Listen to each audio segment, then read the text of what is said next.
Paulo e Estevão, pelo Espírito Emmanuel, psicografia Francisco Cândido Xavier.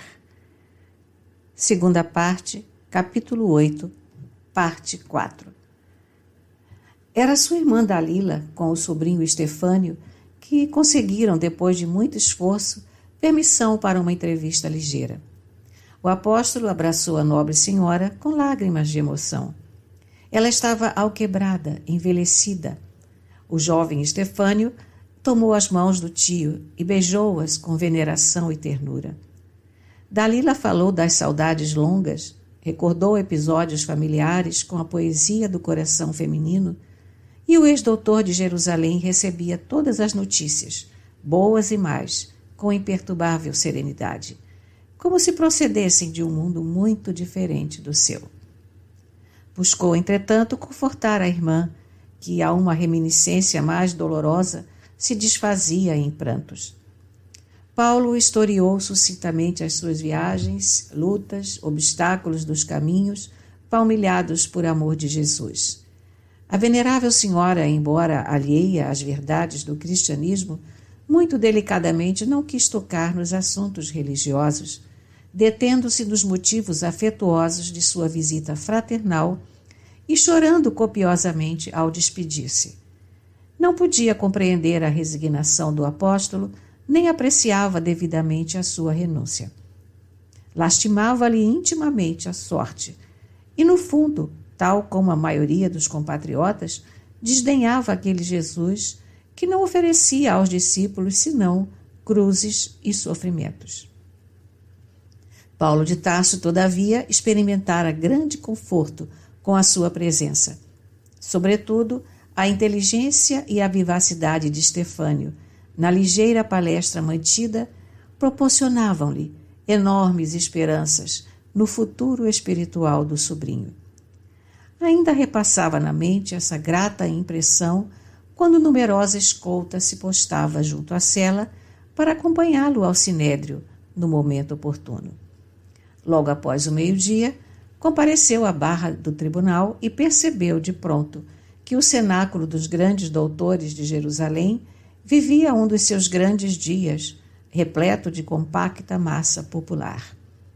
Sua presença provocava uma aluvião de comentários.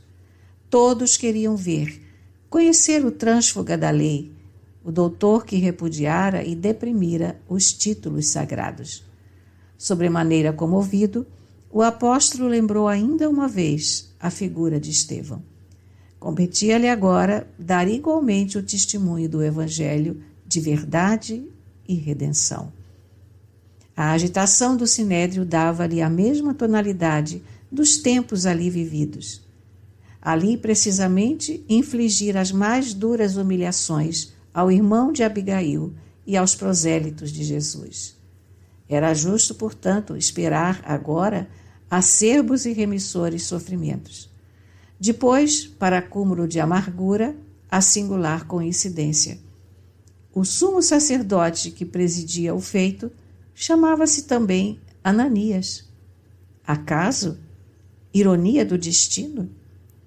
Tal como se verificou com Gesiel, lido o libelo acusatório, deram a palavra ao apóstolo para defender-se em atenção às prerrogativas de nascimento. Paulo entrou a justificar-se, sumamente respeitoso. Risos abafados, não raro, quebravam o silêncio ambiente, a indicarem a termometria sarcasticamente hostil do auditório. Quando a sua altiloquente oratória começou a impressionar pela fidelidade do testemunho cristão, o sumo sacerdote lhe impôs silêncio e vociferou enfático.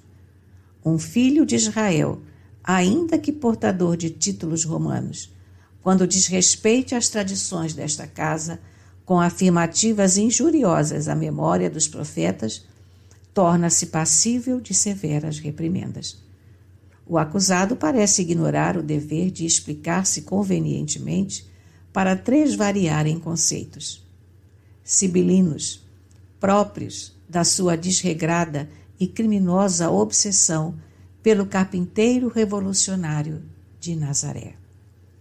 Minha autoridade não permite abusos nos lugares santos. Determino, pois, que Paulo de Tarso seja ferido na boca em desafronta aos seus termos insultuosos. O apóstolo endereçou-lhe um olhar de serenidade indizível e replicou: Sacerdote, vigiai o coração para não incidirdes em repressões injustas. Os homens como vós são como as paredes branqueadas dos sepulcros, mas não deveis ignorar que também sereis ferido pela justiça de Deus. Conheço de sobra as leis de que vos tornastes executor.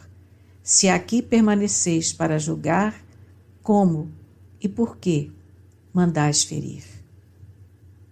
Antes, porém, que pudesse prosseguir, um pequeno grupo de prepostos de Ananias avançou com açoites minúsculos, ferindo-o nos lábios. Ousas injuriar o sumo sacerdote? Exclamavam fulos de cólera. Pagarás os insultos. As lambadas riscavam o rosto rugoso e venerando do ex-rabino sob os aplausos gerais.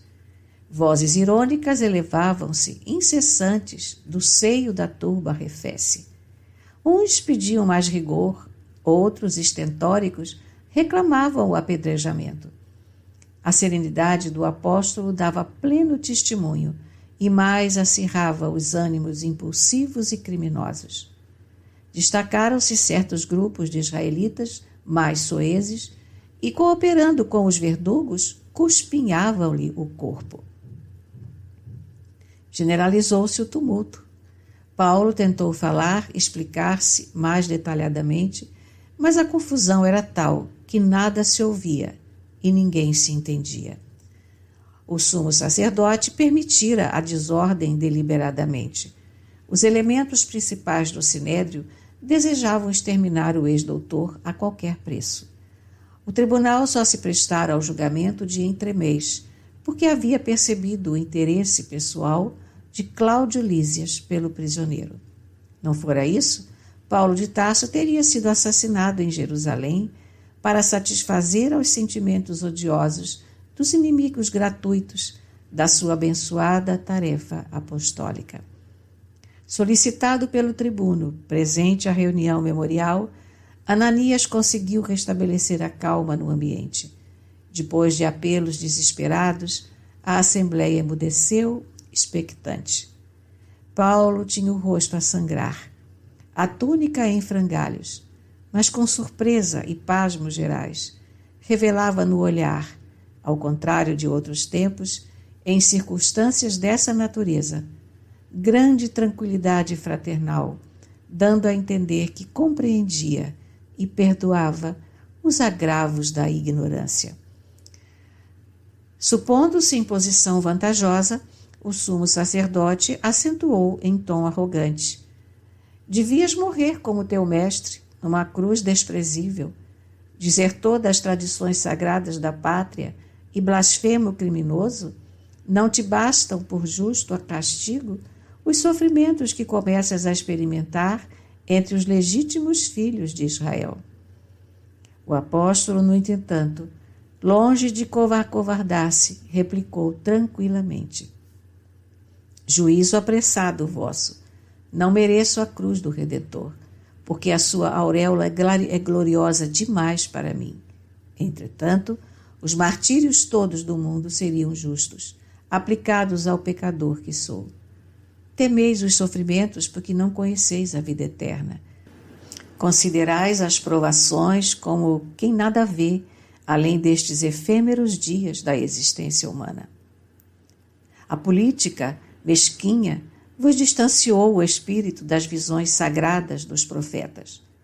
Os cristãos, sabei-o, conhecem outra vida espiritual. Suas esperanças não repousam em triunfos mendazes que vão apodrecer com o corpo no sepulcro. A vida não é isto que vemos na banalidade de todos os dias terrestres. É antes a afirmação de imortalidade gloriosa com Jesus Cristo. A palavra do orador parecia magnetizar agora a assembleia em peso. O próprio Ananias, não obstante a cólera surda, sentia-se incapaz de qualquer reação, como se algo de misterioso o compelisse a ouvir até o fim. Imperturbável em sua serenidade, Paulo de Tarso prosseguiu: continuai a ferir-me, escarrai-me na face, açoitai-me.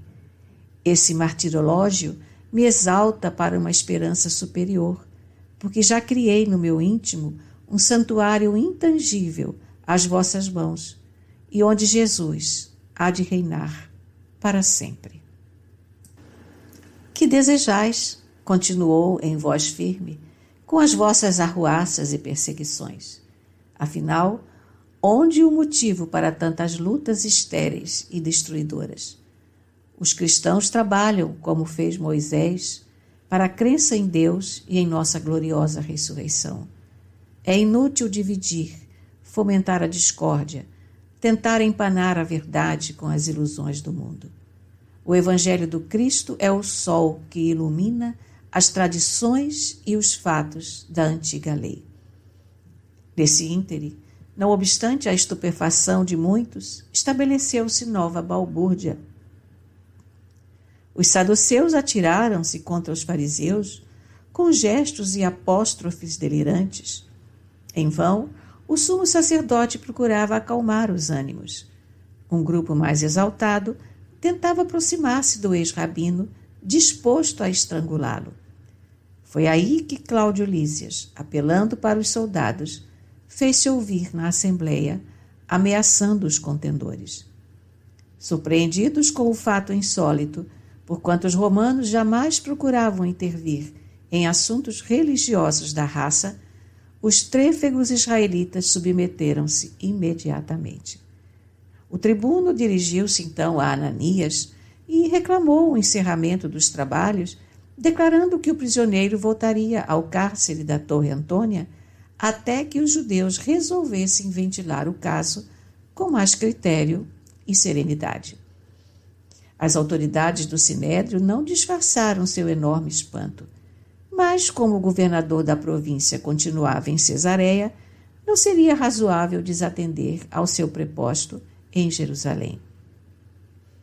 Antes que se verificassem novos tumultos, Ananias declarou que o julgamento de Paulo de Tarso, consoante a ordem recebida, prosseguiria na próxima sessão do tribunal a realizar-se daí a 3 dias.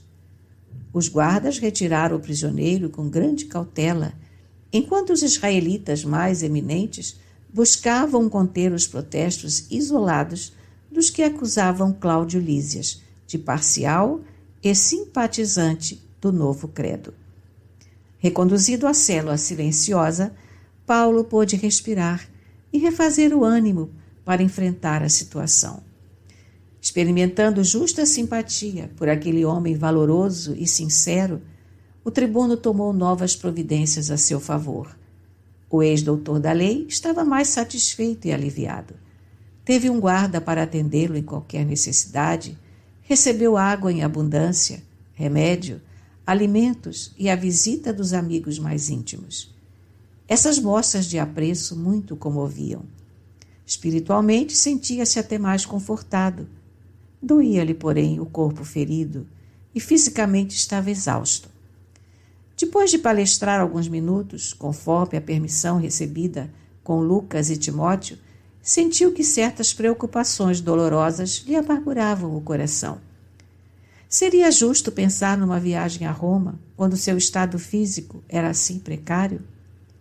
Resistiria por muito tempo às tremendas perseguições iniciadas em Jerusalém?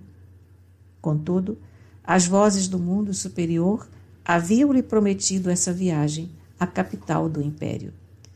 Não deveria duvidar das promessas feitas em nome do Cristo. Certa fadiga, aliada à grande amargura, começava a infirmar-lhe as esperanças sempre ativas. Mas, caindo numa espécie de modorra, percebeu, como de outras vezes, que uma viva claridade inundava o cubículo, ao mesmo tempo que suavíssima voz lhe sussurrava: regozija-te pelas dores que resgatam e iluminam a consciência. Ainda que os sofrimentos se multipliquem, renova os júbilos divinos da esperança. guarda o teu bom ânimo, porque assim como testificaste de mim em Jerusalém, importa que o faças também em Roma.